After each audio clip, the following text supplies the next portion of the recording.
Hello, hello, hello, and welcome indeed to, wait for it, just got to look it up, episode 355 of Prog Review. And today, if you ever read the title or description, I'm talking Calling All Stations by Genesis, the 15th and final, so far, let's not count it out, studio album from the band. It was released the 1st of September, I believe, 1997. Oh, 1997. I remember it well. I wasn't working that day. Because in the old days, I used to actually have a proper job. I used to work weekends, and I used to have days in lieu. And that Monday, I was free. I was free to trek on down to Woolworths at Leytonstone. It was. So I was living in a flat, Fairlock Road, and I trekked on down to the short journey through Leytonstone Tube Station, underground, up, over, around, and then there's Woolworths. It's gone now. It's all gone. I'm a dinosaur. I remember handing over my money, rushing back and listening to it. And you see, it's not an album I've gone back to a lot. I listened to it a lot at the time, and I think I was very, very kind to it. I was very, very forgiving because I wanted it to work. I love Genesis, and I wanted this new incarnation to work. I bought the preceding singles. I bought Congo, which I thought was rather good fun. And again, with Ray Wilson doing the vocals, I had no issue with. He was a young fellow with his band Stiltskin. Had a great hit with Inside, which was used in a jeans commercial. Very strong voice, great presence. I thought, yes, this is exactly what the band needs. And then I bought the album, and like I said, I listened to it, and I enjoyed it for what it was. And again, it's one of those records I don't think about very often. You put it back in the box, and that was it. That was 1997. I remember they did a tour, and I remember the posters for the tour. Even I took exception of, because there was lots of references to old Genesis, old Genesis. And I remember saying to the missus, they're going to get into trouble for that, and I think they did. I think they actually got pulled up by the trading standards at the time, because it made it seem like maybe Phil Collins or Peter Gabriel might be involved, but it wasn't. It was this new thing. But that was the past. That was what it was all about.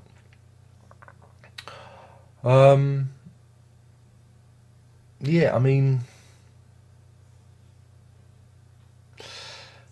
yeah. Let's start at the beginning. Calling All Stations. Yeah. It's probably the most miserable piece of work ever recorded by Genesis. It's a complete downer. What a great way to open an album. Oh, and again, it actually kind of almost talks about what the band are going through. They're lost. You can hear that they're lost and scrabbling around trying to find a way out. And there is an inherent clunkiness, an inherent dopiness to many of the songs. Again, I've listened to this today. I've listened to the surround sound version today, and I remember listening to it when it was reissued in 2008. And what they lost with Phil Collins, not only did they lose a drummer and a vocalist, but they lost an arranger, and they lost somebody who could rein in Tony Banks. You see, there's a reason why Tony Banks hasn't had a very big, successful solo career, and you can hear it on this album. Some of it is a bloody mess, and Calling All Stations. They get Ray Wilson to cram these bloody words into this song. There's too many words, and it is just It is a dirge. It is awful, and it's a bad way to open an album. And of course, the album is 67 minutes, 42 seconds long. Yes, they tried to fill a CD, and there are lots of songs on this that could be, omitted. I think Cornwall Station should be. It's a bad way to open an album. Congo. Congo was the lead single, if I remember. It had a very visually interesting video with the band and lots of water and some sort of fish lady person thing. I really like Congo. There's an interesting bit of synthy, do do do do. It was kind of fun. It had a good hook. The thing is as you're going through this album, you're thinking, this doesn't sound like Genesis at all. And again, Congo doesn't particularly sound like Genesis. It's good fun. I enjoy it. It's one of the better songs on the album. It holds together well. I love the like a soldier ant moment. Always makes me smile. That's what I mean about clunkiness. There's a certain clunkiness and just clumsy. It's just clumsy. But anyway, Shipwrecked again is another one of the singles, and it's a ballad. And yeah, I mean it's okay. It's fairly standard. It's a bit of a dirge.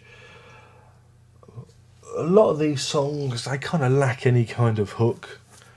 Again, it's half baked. I don't know, half baked. Yeah. And let's not talk about Alien Afternoon. Probably, it was just awful. Awful. 7 minutes 51 of awfulness. Bad lyrics. Bad music. What? So we skipped that one. Always used to skip it. Still do. It's just I find it absolutely fucking appalling. Because again, it's almost like there was nobody there to go, hey lads, you might want to hold this one back for a B-side or something, or for the CD single, because it's not very strong. Not About Us is actually, and again another single. It was a co-write with Ray Wilson. He got some credit on this one. Another ballad. And it works. You get the feeling that again someone's been allowed to, wrestle the yoke away from Tony Banks, Mike Rutherford, and it's it's a half decent ballad. It functions quite well. Again, I thought the video was kind of it was almost like sub Radiohead type video at the time. And again, I was listening to it today. It kind of reminded me of some sort of like Porcupine Tree. I don't know. It reminded me of Porcupine Tree for some reason. I don't know why, but that's what came into my head when I listened to it. If that's what you need, this is my problem. The verses are shit, and this happens on some of the songs. Like Uncertain Weather as well. I'm gonna bring Uncertain Weather into this, and there must be some other way. In fact, the majority of the songs, the verses are shit, but the choruses are strong, but not strong enough to lift the song away from how shit the fucking verses are. And that's what you get with If That's What You Need. Track 7, Hurrah, Hurrah, Hallay, Hallay, Hallay. At last we're getting somewhere. The dividing line is powerful. It's cohesive. It holds itself together. It almost sounds like Genesis. It's probably the most Genesis song on the record. I think. Well, we'll talk about One Man's Fall at the end, but the dividing line is probably the best song on the record. It's like I say, it's punchy. And again, they're trying to do something. They're trying to do something more masculine and a bit more heavy, a bit kind of grungy, than they did with Phil Collins. And I really like the dividing line. I think it's very powerful. Works very well on the surround sound mix, and I think it's a good track. It works.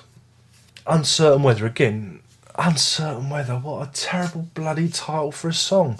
And again, you listen to it, and some of the lyrics work, and some of the imagery doesn't, and it's really kind of clunky.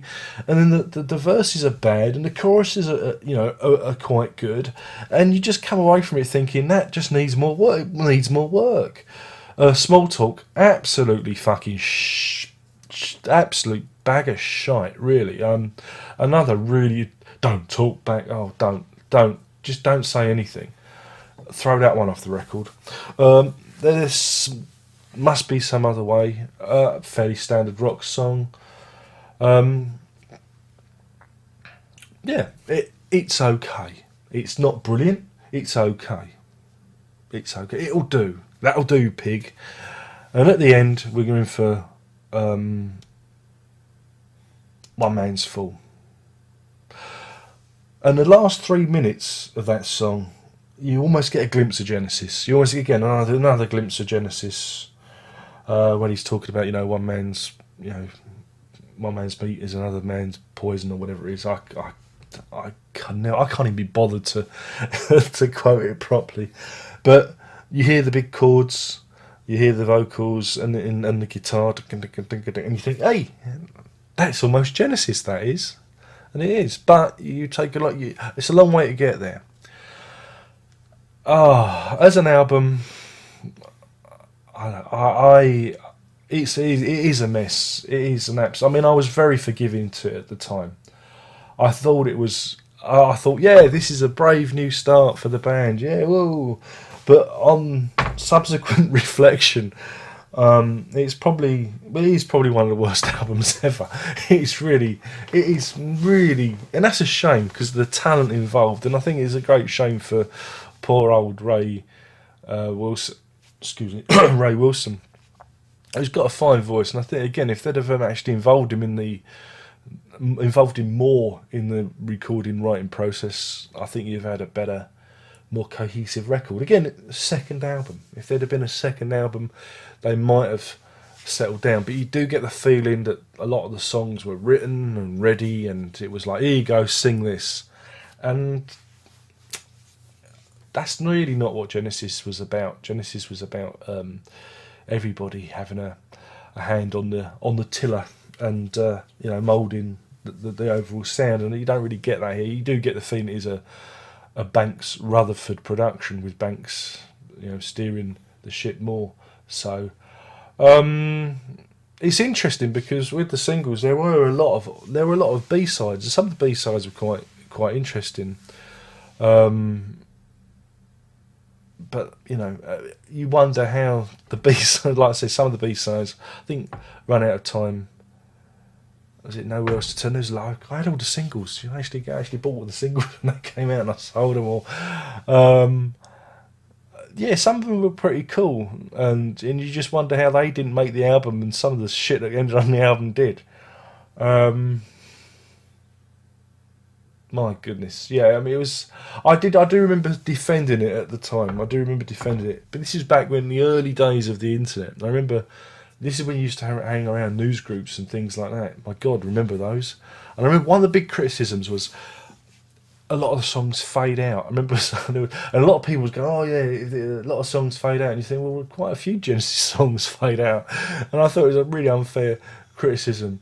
But again, as time has gone on, and I've settled down, and with the cold light of day on it, and hindsight. So Alex is moving around. I think he wants some dinner.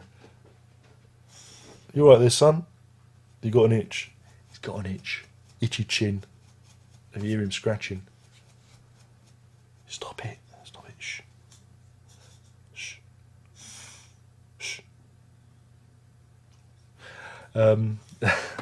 Yeah, so I think this is an appalling record. It really is. What's interesting about this mini version? This is great. This is great. This look. I don't know if you've seen this. Look, it's actually got the album track list in there. Yeah, side record 2, side A. Like the vinyl. Curiouser and curiouser. Oh dear. Oh. It was a shame. It was a shame. I wanted it to work, and but it's not a record that I can. There's a good record in there somewhere. A lot of editing, a lot of discarding of tracks, maybe bringing in some of the B sides in, like Fret and 7/8. If you could mix it around a bit, make it a bit more interesting, edit some of the songs back. Some of them are really long. You might be able to create a decent record, but it wouldn't be called Calling All Stations. It'd be called something else. Maybe The Dividing Line, I'd call it, because that is the strong track.